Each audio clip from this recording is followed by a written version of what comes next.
Joël, c'est vous qui avez annoncé, avez parlé de cette crise-là dans votre parution, dans votre dernière parution. Il y a un monsieur qui se retrouve au cœur de cette crise. On parle de dilapidation de plusieurs milliards de francs CFA. Effectivement. Qui se passe au juste à une autre. De plusieurs milliards. Alors, il s'agit du président Marcelin Aklessor Ama, qui, depuis sa conversion à l'islam, a laissé le prénom Marcelin. Il s'appelle désormais El Chérif. Wow. Chérif Aklessor Ama. Bon, vous savez que l'UNATROT est dominé par ceux qui sont de la religion musulmane. Alors, donc, pour avoir suffisamment l'étoffe. Et donc, Marcelin Ama a succédé à Agbéré. Agbéré qui était un peu le beau-frère de Edema. Mais c'est que ça gazouillait, ça murmurait, que les gens ne sont pas satisfaits de sa gestion, etc. Au point que, bon, ça finit par sortir où les gens sont montés au front. Marcelin est à son 5e groupe de contestation. Il a toujours réussi à gérer, à étouffer, parce que quand vous comptez, vous soulevez, c'est normal.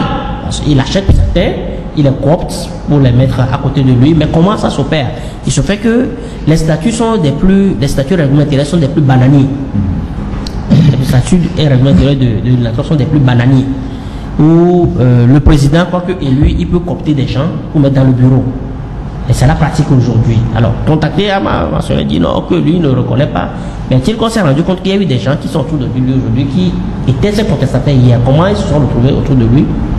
Alors, ceux qui sont là aujourd'hui demandent à ce qu'ils soient associés à la gestion pour contrôler, arrêter la dilapidation des fonds qu'ils estiment à 10 milliards depuis qu'il est à la tête de l'UNATROT, il y a de cela 9 ans.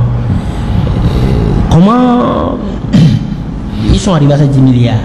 Alors, tous les camions que vous voyez, les camions transporteurs qui transportent le clinker, les engrais, etc., tu payes 5 000 francs à chaque chargement. Au port. Sur le site de l'UNATROT, même pas au port, même au grand marché. Même au grand marché, même dans les magasins, tu payes 5 000 francs avant de prendre la route. Alors, à part les 5 000 francs, quand tu es étranger, tu payes au moins 50 000 francs, c'est selon. 50 000 francs quand tu es nigérien, je crois 40 000 quand tu es béninois, etc. Bon, ils ont des prix. À côté de ça, quand tu vas au port, par exemple, pour lever une marchandise, un véhicule ne peut prendre que au plus 40 tonnes. Au plus 40 tonnes. Et ça te fait environ 1 million 600. C'est-à-dire au prix normal. On dit que du temps d'Agbéré, ça se respectait, mais du temps de monsieur Ama, d'abord sur le 1 million 600, d'abord ça ne s'attribue pas au mérite, parce qu'il y avait un tableau de passage où tout le monde à son tour, mais avec lui on ne respecte plus le tableau, c'est du gré à gré, et donc le gré à gré ça fait quoi?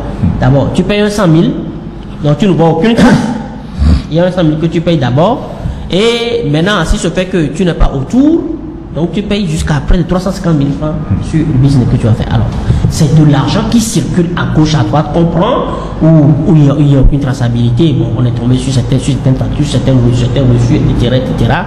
Mais ça fait le ras-le-bol. Mais à côté de ça, qu'est-ce que l'UNATROT fait pour ses membres? Rien.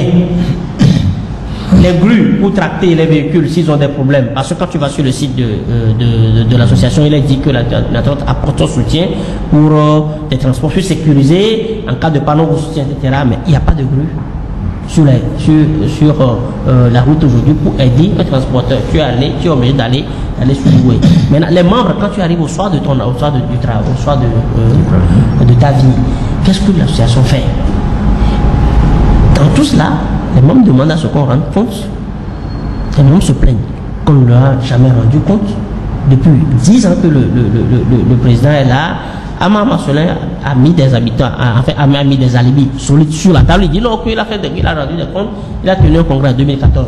D'abord pour retoucher les textes, parce que les textes étaient pires que ce que lui a mis en place actuellement. En 2014, il a tenu une AG où il a réuni des gens, il a rendu compte, il a retouché les textes. En 2017, il a également tenu une AG, même en 2020, il a tenu une AG à Lomé. Bon, est un peu réduit parce que c'est limité aux régionaux, enfin aux représentants régionaux. Ce que ces contestataires balaient du revers de la main, ils disent bon, que ces agents-là, qui étaient ces agents? Ils réunissent certains, et puis ça veut dire c'est carrément Kafanaoum, le national d'aujourd'hui, qui est censé être un partenaire solide de l'État. Dans l'entretien même des routes, sur toute la chaîne, ça fait tout ce que ces gros véhicules-là font subir comme dommage à la route en termes d'accidents, etc. Ils sont des partenaires, l'UNATROT est un partenaire incontournable comme les autres dans les autres pays, au Bénin, au Burkina, etc. Où quand tu vois les membres, tu sens que vraiment ils appartiennent à une organisation qui ramasse des sous et puis ils vivent vraiment de leur métier. Or, au Togo, le transport routier,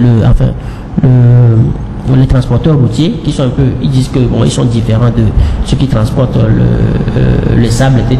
Mais c'est carrément c'est la précarité totale. Merci beaucoup d'avoir planté ce décor. Et Ferdinand, voilà une organisation, une association au port de Lomé qui se vautre dans ce qu'on reproche à la direction, mais au port en général. Mais quand on vous dit que le Togo c'est une mafia et que les clans, il y a des clans un peu partout et chacun gère son couloir et chacun investit pour maintenir le pouvoir parce que les intérêts qui sont en jeu sont énormes. Voilà un exemple.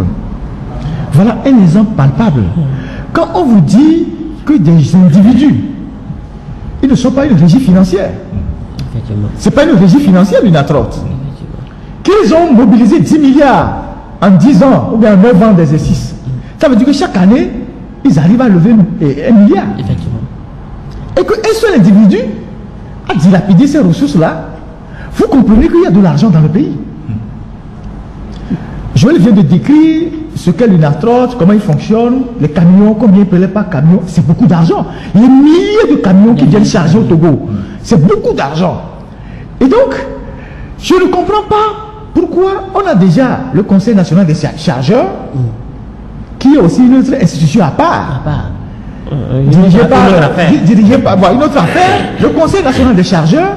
Quelle est l'utilité de créer un syndicat qu'on appelle UNATROT pour percevoir de l'argent sur chaque camion qui part alors qu'il y a déjà le Conseil national des chargeurs? C'est qu'on a créé, c'est-à-dire que dans un réfectoire, on a mis de la table pour tout le monde, chaque clan, pour que chacun se sert au dîner ou au déjeuner. Et que tous ces clans-là essayent de travailler à maintenir le système. Vous voyez. Et donc, le personnage en question, Ama Marcelin, il est quoi? Président de ASK Kara, association des conducteurs, des chauffeurs. Donc, il a une équipe qui joue première division. Il est vice-président de la Fédération togolaise de football. Deuxième même. Et premier vice, je pense. Il est lui-même transporteur, il a des intérêts partout. Et vous allez voir qu'il est uni 1000%. Et que pendant les élections, c'est eux qui vont dans les villages acheter les votes, bourrer les urnes. C'est les mêmes qui ont financé les élections truquées à la Fédération togolaise de football. On prend les grands électeurs, on vient les mettre dans un hôtel, on leur donne, je ne sais pas, 2 millions, on dit il faut voter pour ce candidat. Donc voilà, décrit notre pays.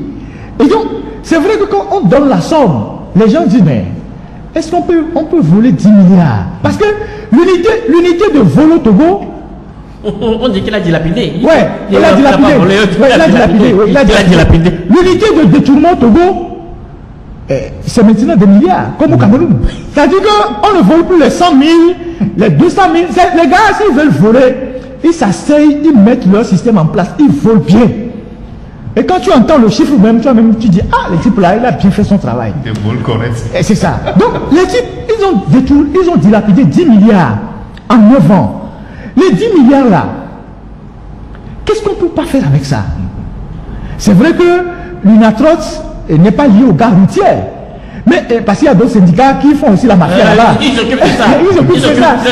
Voilà. Ouais, il y a d'autres syndicats Vous la voyez quand vous prenez la route. Un peu comme il y a l'Usicote qui aujourd'hui c'est ça. Il y avait un syndicat aussi que le gars Emmanuel Kassimbe. C'est ça. Il y avait des syndicats. Vous passez là, ils vous battent la route. Ils disent oui, c'est que des syndicats. Et les gars, vous savez pas ce qu'ils font. Hein? Ils se lèvent le matin, ils s'asseyent sur un hangar là, ils se tapent de la bière. Et quand ils voient une voiture passer là, ils disent hey, ils ont l'argent. C'est-à-dire que vous ne pouvez pas gouverner un pays en créant autant de réseaux de rapines. Je ne sais pas si tu comprends, de raquettes des citoyens. Et les gens ramassent de l'argent tous les jours. Je le dis et je continue de le dire, que l'UNATROT n'est pas une régie financière. Si tant est que il faut créer un système pour permettre aux chauffeurs, les conducteurs, les transporteurs, d'avoir une mutuelle pour se soutenir et venir au secours les uns des autres et organiser leur corporation, il faut forcément que cette mutuelle soit sous le contrôle de l'État. Pour que la perception de l'argent soit directement faite par... Parce que la route appartient à l'État. Mais c'est ça, que la perception de l'argent, c'est-à-dire que les 5 000 qui prennent sur tous les camions, les 50 000 qui prennent sur les camions étrangers, les 100 000, les 350 000 qui perçoivent chaque jour, que cet argent soit collecté par une régie financière qui leur retrocède après. Vous ne pouvez pas créer un État dans un État où des individus se lèvent de leur propre chef et collectent de l'argent sur des camions qui rentrent, qui sortent de notre pays et ils mettent directement cet argent dans la poche sans faire de compte à personne. Il n'y a pas de traçabilité, il n'y a pas de reçu, il n'y a rien. Un État normal ne peut pas fonctionner comme ça. Donc ce secteur appelle à une réforme sérieux, fondamentale pour qu'on ne laisse pas dans la main de certaines personnes cette manne-là qui peut aussi servir à entretenir les routes. Puisqu'on nous dit que l'État n'a plus tellement de moyens pour entretenir les routes, les péages ne suffisent pas, on a augmenté les péages. Pendant ce temps, on laisse une minorité d'individus ramasser des milliards, se les partager entre eux. Allègrement. Quand vous allez regarder ça, quand vous allez fouiller dans ça, chaque semaine, il y a un ministre ou des ministres qui prennent leur part. Il y a des officiers qui prennent leur part. Depuis qu'on a commencé le dossier, mais les lignes, tu reçois des appels. Il y a des officiers qui prennent leur part. Il y a des chefs dans un endroit qui prennent leur part. C'est-à-dire qu'il y a un partage je ne sais pas si c'est la rançon, je sais pas. Il y a un partage du fruit, comme le gars même il s'appelle shérif. Donc il couvre une zone où il raquette les gens, un bon shérif, et puis après il fait une redistribution proportionnellement au grade des barons. Pour être dans les bonnes grâces du système. Donc, mais je t'assure, c'est-à-dire que dans ce pays, il faut dire les choses tout court. Vous savez